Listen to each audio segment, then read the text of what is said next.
Butnick's phone number and can't just call him up and say, "Hey, I need some relief from the auto tariffs. I'm a tier two supplier in Western Michigan or something," right? You know, Right. Mary Barra can do that, but there's no formal exemption process like there was in the first term for the China tariffs. It's a much more personally transactive, call up one of these guys or get in the room with them. And to do that, you need a certain amount of size and political capital, right? It's not even, and Trump doesn't really like dealing with, and his team doesn't really like dealing with the industry associations, right? Whether that's Business Roundtable or the Chamber of Commerce, he wants to talk to a CEO of an individual company. And so that makes it a lot more difficult if you're a smaller, medium-sized company to kind of to make those kinds of deals. And so, maybe just another instance of the little guy getting hosed. I do hear that a lot from different sources. It makes me so angry that still business leaders would rather be humiliated by Trump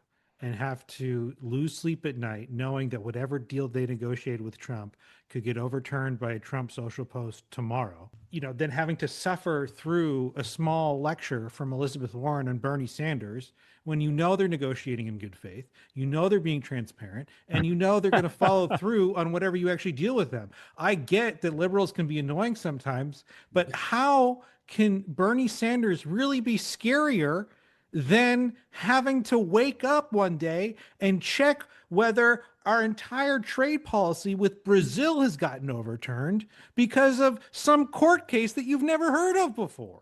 And I think that was on my list of questions that I want to ask you, or is tangential to, we're furious here that the capitalists aren't playing by their own rules because Trump's going after the Fed and nobody's saying anything. Trump's really messing with the money, with Liberation Day, and nobody's saying anything.